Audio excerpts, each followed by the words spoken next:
Good morning and welcome to another episode of Like It or Leave It. I don't know why I'm rubbing my hands like Birdman, but that's how we started off today. Happy Friday. Hope you're gonna have a good weekend. It's the last day of everyone's work week. Generally, I work on Saturdays and Sundays too, but this ain't about me. This is about you. So, got a bunch of stuff I want to talk about today. I feel like I always say that, but that's because I always got a lot of stuff to say. And, this is my outlet to say all the stuff I want to say. So, today we gonna be talking about the Western Conference. Gonna be talking about Chris Paul, some baseball stuff. Cause I know I got a few people in my comments telling me it's like, oh, you said you like baseball. Why'd you talk about baseball? Well, hold on. We about to get to baseball right now. Don't worry. I got something for you. And I end every show with a little bit of I hate to call it a rant, but my sophisticated ignorance opinion. We'll call it that. I think that sounds better. But we're going to start off with an unpopular opinion. And my unpopular opinion of the day, and really just of my mindset, is I never want to call someone who's done better than me bad or overrated or a scrub. And I'm not calling him a scrub, but I will call this next guy a little overrated in my humble opinion. Let me start that off a little bit better for you. Let me give you an analogy to slowly work our way into this topic. When dudes play basketball, there's two kind of players. There's the kind of player the fan appreciates because they're like, wow, look at all these great things he can do on a basketball court. Like LeBron, it's like, wow, he's this almost tower-like figure. He can pass, he can dribble, he can shoot. He does these things that are otherworldly. Then there's the dudes people who play basketball respect, who are the one-on-one players who, when you're on the schoolyard or you're on the court after school, the dude who you don't want to be one-on-one against. He's the dude dropping 30, 40 points on you and making you look like a fool in front of all of your friends. And we tend to hype up the guys who can go one-on-one. Like Kobe Bryant was a great example. Now, he's not a hyped up case. Got a lot of respect for Kobe. One of my favorite players I got to watch. But that kind of player. James Harden was that kind of player for the first couple of years of his career. Guys who played basketball were so impressed because one-on-one, that was the guy you didn't want to be matched up against. Then this year, it turns around his game, and now he gets the fan appreciation that he did not have before. Because now he's playing an all-around game. He's scoring, shooting, passing, rebounding, all that good shit. Good shit. The dude who's getting, I think, too hyped up and is overrated right now because of his one-on-one ability is Kyrie Irving. And I'm so sick of this. Love the Uncle Drew commercials. They're funny. Not trying to take away anything from the guy. He's 23, I think. 24. Yeah, he's 24. The man, though, he's got two skills. Two very good skills, but he's only got two skills. He can shoot and he can dribble. And I know people are going to be like, oh, well, that's all you got to do when you play basketball. No, the man don't play a damn bit of defense. He can't rebound. He is not a good passer. I don't care what anybody says. And there's numbers to prove that stuff. He got a high, I apologize. A very high, I said that right the first time. I'm messing up already. He's got a low assist to turnover ratio. Work with it. It's Friday. I had something to drink last night. Work with me here. Very low assist to turnover ratio. Like, how are you a point guard in the league and you've never averaged more than 5.6 assists in your career? Like, I get it. LeBron's a great player. LeBron can basically play point guard for most teams, but you're still a point guard and you're out here averaging 5 to 5.5 assists and still turning the ball over 2 to 3 times. So we're going to say that you don't have high assist numbers because LeBron's on your team, but you're still going to turn the ball over just as much as a regular point guard would. He gave it to Steph Curry. He was the reason they won the finals. Shit.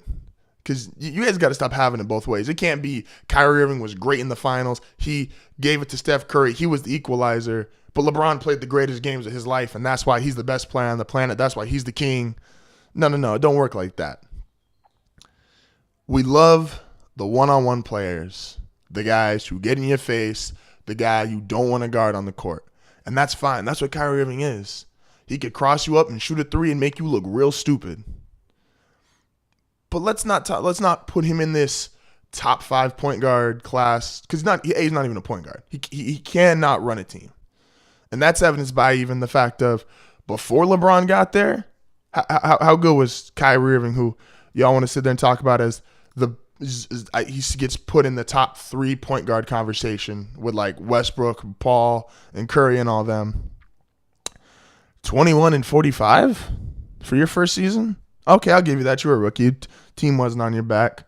Second year, he was an all-star. They went 24 and 58. Real good. You got 3 more wins with the first season was a lockout, so you got 15 more games and you only won 3 of them. But you're a great player. You're a top 5 point guard. You are a top 10 player.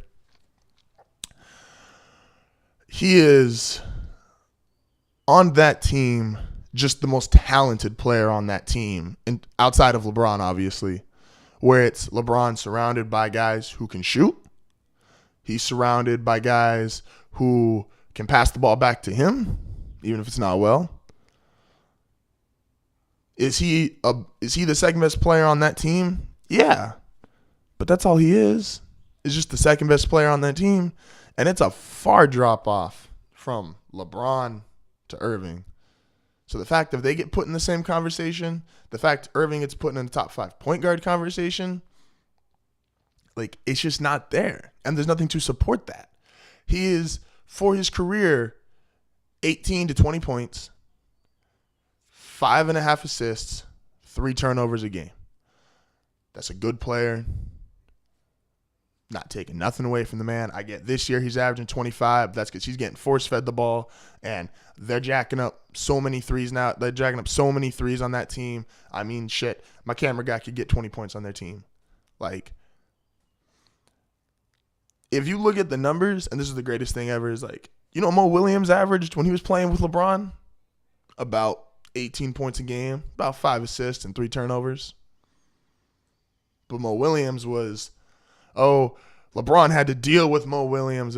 That was the second best player on his team, like such a drop off. It hasn't gotten better. Kyrie Irving's just a little more athletic, maybe. And I don't even know about that. I haven't seen Kyrie Irving dunk or do anything like that athletic. I'm just giving the benefit of the doubts because Mo Williams was hard to watch.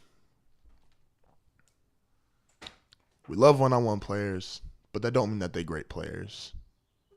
Doesn't mean they're top 5 players. Calm down on this Kyrie Irving talk, please. Well, now that I just, had a little shitstorm come out of my mouth here, it's going to take me a second to make sure I got my composure back. I apologize for my Wednesday podcast that I didn't get to throw up. I know I keep talking about consistency, and I swear I'm trying, but stuff does come up. And then I actually got one of my videos for my player appreciation videos that I was telling you guys about last week. I got one of those just about done. That should be showing up over the weekend. Got more cameras coming in, so we'll be able to do some more cool things with the show next week too.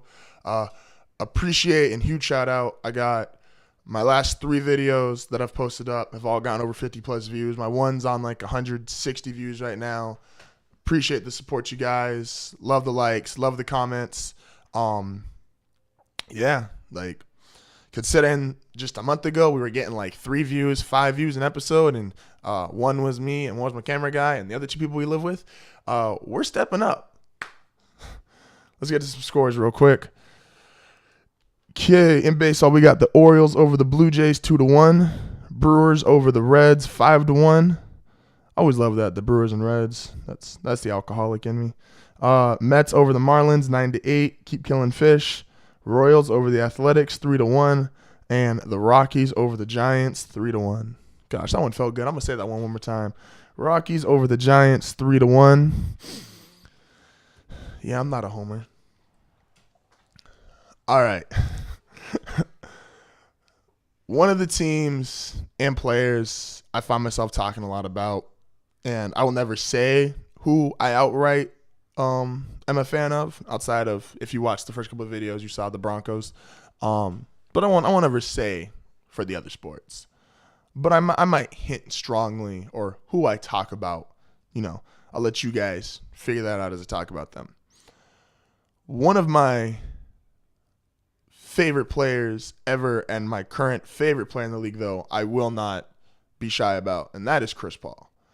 Been a huge Chris Paul fan ever since I was in middle school. I still have a New Orleans Hornets jersey. That's right, throwback for a team that doesn't even exist anymore. That's how you know it's real. I think he is, without a doubt, the best pure point guard left in the league. Does he score like Curry or score like Westbrook or Lillard? No, but there's not a guy who runs an offense in the league better than Chris Paul. And I will defend that, and I will fight anyone on that. You can meet me at the corner, we could box it out, and I will prove to you, because boxing and beating people up is how you prove your point, that Chris Paul is the best player in the league. Not best point guard in the league. And if we want Chris Paul to get a title, because I know you guys love him just as much as I do, and if you don't, Chris Paul needs to get traded because the Clippers aren't going nowhere. The Clippers have been this hype machine generated by Blake Griffin dunking on people that really never materialized. It looks nice. It's cool. It's a great television product because they're exciting. But as far as winning goes, it's a no-go. And at this point, they're just a dysfunctional mess. You know you're dysfunctional when you got guys going and looking for TMZ Sports, and they're going and telling people, yeah, no, our chemistry sucks. We're really not that good at teammates. We really don't like each other that much. You went to TMZ and gave them gossip. Chris Paul, if we want his career saved and we want to see him get a chance at a title, is the New Orleans Pelicans and the Clippers need to make a trade as soon as this season is over with. And I'm saying if I'm the Pelicans, I'm trading 2 first-round draft picks. I'll trade him 3 first-round draft picks to get Chris Paul on my team. The Pelicans are a less dysfunctional, more talented Clippers when it comes to the heart of that team. You take DeAndre Jordan and Blake Griffin and compare him to Anthony Davis and DeMarcus Cousins. Davis and Cousins are literally better in every statistic. They are better in the eye test. They are, even though DeAndre Jordan is a great defensive player, they're better defensively. There is no one thing those two do better than Davis and Cousins, except they have higher verticals. Cool. You can lose a game by 20 points in the playoffs, get kicked out in 5 games, but you had a couple nice dunks. Don't nobody want to be remembered for that. You put Chris Paul, who would be the one guy who probably could get DeMarcus Cousins to listen, because DeMarcus Cousins is a bit of a knucklehead,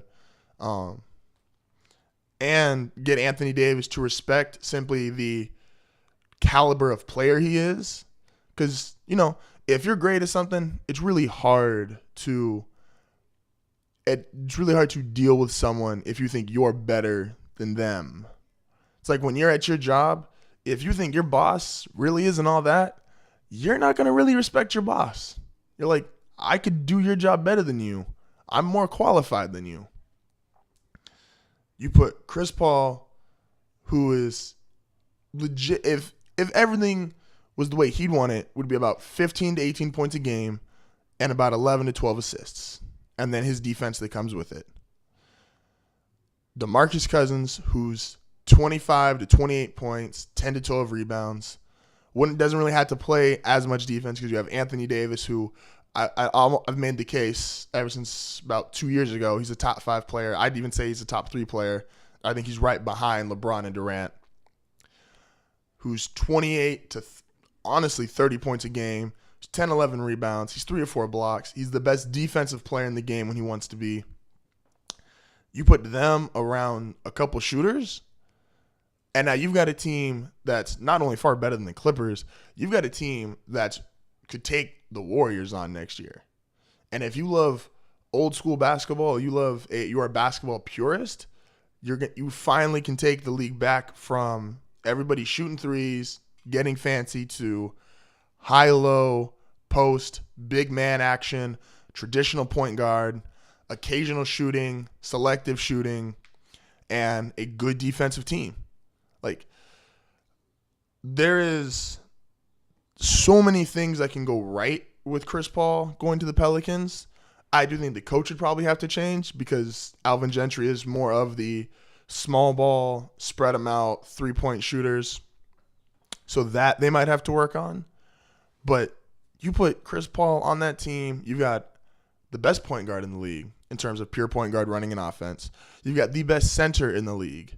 And you've got the best power forward in the league.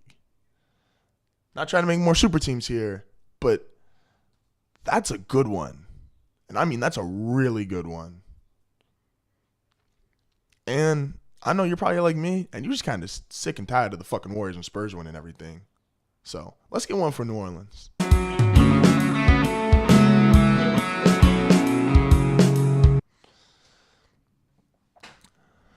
Man, my stomach's growling. That's that interlude for you. So once again, like I talked about, player appreciation videos. I'm gonna have my first one going up this weekend. We got the more cameras coming in. We're gonna do a couple more things to the show, changing up a little bit of the style. More so, it's an editing thing and what do you call it? Yeah, post, I guess. Trying to put my words here together. I apologize for the slurring to you guys. Like, I'm normally a little bit better than this, but we're having fun with it. We're rocking with it. My cat's walking around here like he owns the damn place. One of the things I never wanted to do, just like with anything, just 'cause I think it's really tacky and cliche, is I hate name dropping, especially if you have no business name dropping someone. Like, if you go and you start acting, right? You start making your own little homemade movies, and your first movie, you put it out there, and it's about you and your dog going on this adventure and the lessons you learned going on this adventure with your dog. You don't get to call out Tom Hanks. You don't. You don't get to call out Will Smith and be like, yo, I just acted better than Will Smith and Tom Hanks. Check out my movie. Like, you're not in their lane. Like, you need to stay out of it. If you're one of these world star rappers and you sitting there going at Drake, Lil Wayne, Logic, like stay the F out of their lane. Like, cool, you made your homemade movie. Cool, you put your shitty video on World Star. That's nice. But don't name shit. Don't call out people who you have no business calling out. If you're in their lane, like, you're already big time, then you can start saying, yeah, I was in this movie. Like Will Smith can call out Tom Hanks. That's fine. They're both big time. No, Drake can call out Kendrick, or Kendrick can call out Drake. They're both big time. I'm not big time yet, but I am gonna call someone out who's big time, only because I love the show. Mass respect. I know I'm gonna sound like a hypocrite. It's okay. But and I'm only saying this because, like, I love watching The Herd, right? Great radio show. It's also on FS1. Colin does a great job. I style bite a little bit from Colin. I won't even lie. But I'm over this. He was talking earlier this week about the Western Conference being overrated. And I took an exception with that. At first I was like, okay, maybe he's right. Like, when I really thought about it, I was like, maybe the West has gotten a little worse. We'll check it out. Apologize about that. So I was like, I know at the bottom especially, you got Phoenix. Okay, Phoenix is bad. You've got the Lakers. Yeah, the Lakers are bad. Pulling this up on my computer here real quick.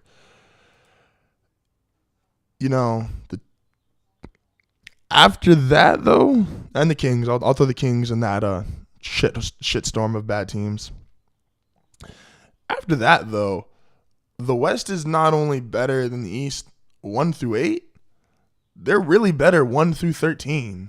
Like, If you take the teams that didn't make the playoffs this year for the West, and I'm excluding the Lakers and Suns, the Timberwolves, who have 3 20-point scorers, and some would argue Karl Anthony Towns is on his way to being one of the 10 best players in the league. The Pelicans, who we just talked about having the best power forward in the league, the best center in the league, and are really one good wing player away from probably being in the playoffs. And are we sure there's not a more talented non-playoff team? The Nuggets have talent everywhere, and the Nuggets are 1 through 10 deep. Super young, but they are 1 through 10 deep. Here we go. And even if I go with the teams I said I wasn't, the Suns have Devin Booker. The Lakers have D'Angelo Russell, Julius Randle, Brandon Ingram, who I'm not super high on, but the world thinks everyone else thinks the world of them. The Kings have draft picks for days, and Buddy Hield, and Willie Cauley-Stein. Like, the West's bad teams are talented, and the top-heavy teams are just flat out the best teams in the league. The Warriors, the Spurs, the Rockets, the Clippers, even though they're dysfunctional. The Jazz are the best defensive team in basketball. The Thunder, Westbrook, the Grizzlies, who play old school basketball in this new era better than anyone. And the Trailblazers, who have, if Golden State wasn't a thing, you could argue have the best backcourt in the league. The West is still stacked. And their records are really just a show of the fact of the NBA as a whole is just too top heavy, which is why the Warriors and Spurs run up 60-plus win, almost 70-win seasons. And when you have guys doing that, you're going to get teams on the bottom end who are bringing up 20-win seasons. This isn't back 7-8 years ago where like the Warriors and Nuggets were fighting for the 8th seed in the playoffs, and they both had 50 wins. Like, that was crazy. When you have 50-win teams not making the playoffs, something is up. But then when the West was that, they were just 1 through 8, great. But the bottom half of the West wasn't so good. Let's pull up the East to compare, because this whole topic got brought up by because Colin loves his he loves his LeBron. That's fine. Let's look at the bottom half of the East in comparison. The Nets, a shit show, not getting better anytime soon because they sold their soul to the Celtics. The 76ers, who are talented but injury prone. Like, how you going to have bad knees at like 20 years old? The Magic, who are both bad and boring to watch, have no star players.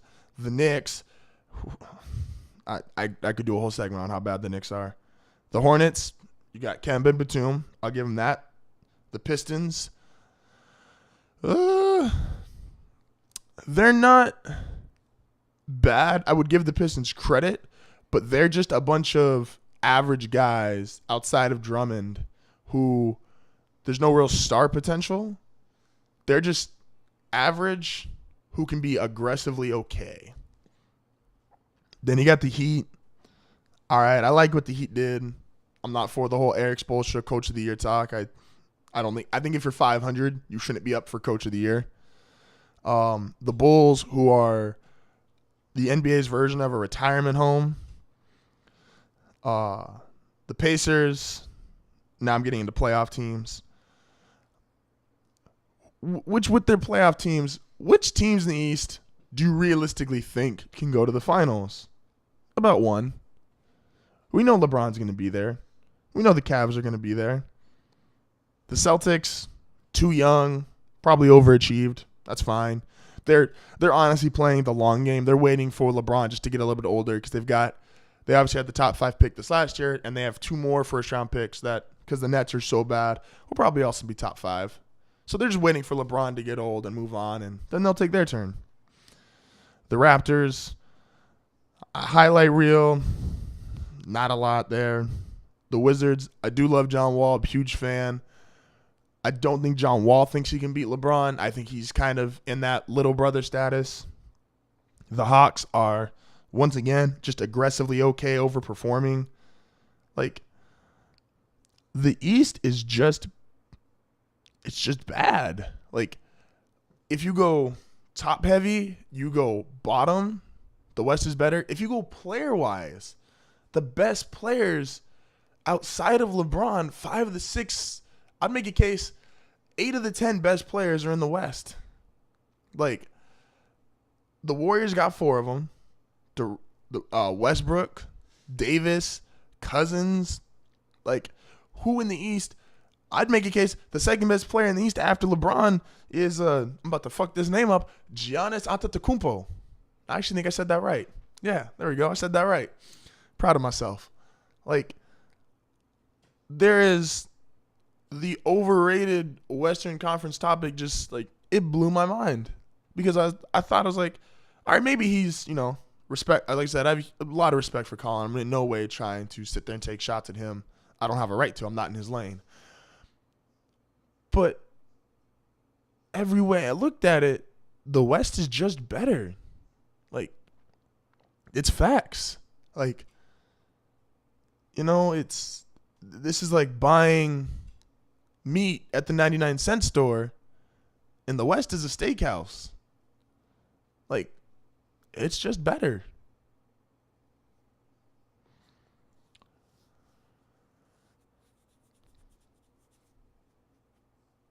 I don't grow a lot of facial hair, so I like scratching the little bit I do to make myself look like I'm about to be serious here for a second. And this isn't so much a rant as it is a very vocal opinion. There we go. I like that. This was going to be on Wednesday's show. And like I said, I apologize for Wednesday not happening. So I'm a few days late in this. But on Tuesday night, one Mr. Will Myers, who I like, he's a good player.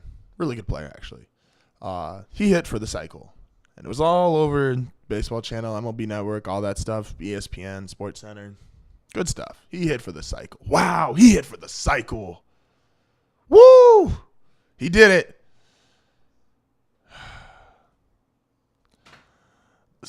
I had to hear this whole year, and I thought it was stupid, that the triple-double has been overrated because now, like, Westbrook's getting fed rebounds or Harden plays in a system that's so fast, he's supposed to do this. Like, had to hear all year. Which, if you've ever played basketball, you know how incredibly hard it is to get a triple-double and how meaningful those things are. So I don't ever want to hear that a triple-double is overrated. I think that's just a joke. But those same people who spent all year saying a triple-double was a joke or overrated are the same guys that glorified the cycle. 4 hits in a baseball game is impressive, 100%. To get any hit in a baseball game, I find impressive. Hitting a baseball is still one of the 2 or 3 hardest things to do in sports. But just because you hit a single, a double, a triple, and a home run, that's all time?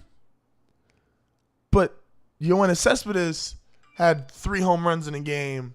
Oh, but that's not as cool as the cycle. Dude, the cycle is history. Guys who hit 2 home runs in a game have more impact than a cycle. Like, a cycle is cool. Not trying to take anything away from it. But he still only had 2 RBIs. The amount of runs created from those 4 hits was 2. Yoenis Cespedes hit 3 home runs. I think it was 7, or he might have even gotten to 8. He produced 7 or 8 runs in a single game. Like, a single is the least effective thing you can do as far as hitting the baseball. Like, as far as if you're getting an actual base hit, a single is the worst of them. Doubles are good. Give you that. Triples are glorified doubles. And home runs are home runs. Once again, not trying to take nothing away from Will Myers. Really good player. Just got a contract this offseason. Well deserved. And I'm not, not even trying to throw shade at the fact of, he did it at Coors, which I could probably hit a home run at Coors. Shit's a sandbox. But, oh my gosh, it just drove me crazy. How can a triple-double be overrated Oh, but a cycle's fucking cool, guys. Dude, he hit for the cycle. Did you hear that? A cycle is broadcaster talk. It's, oh my gosh, I've ran out of things to say. It's the 7th inning. This game is boring. What do I talk about? He's a triple away from the cycle. Gosh, do you know if he gets 2 more hits, he can possibly get the cycle? No shit, Jim.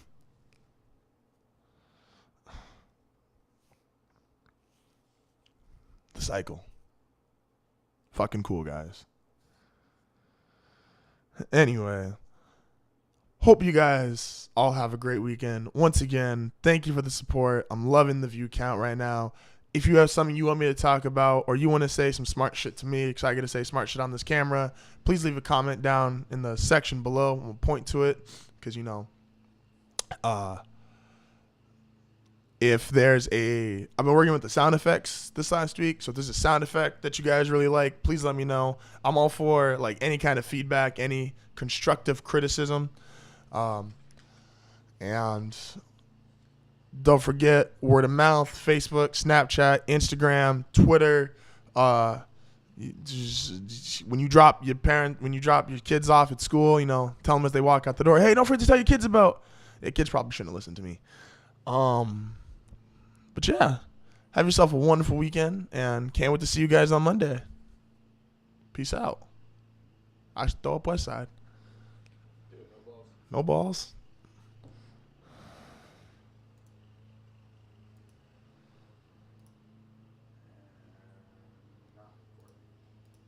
See how that looks. I had to battle the sun coming up. Yeah, I know. I saw that shit. I was looking out the window. I was like, fuck. Let's see how bad this will do it. And like, it was gradually darkening it throughout. Just wait till you get multiple cameras and you get to start fucking around with that.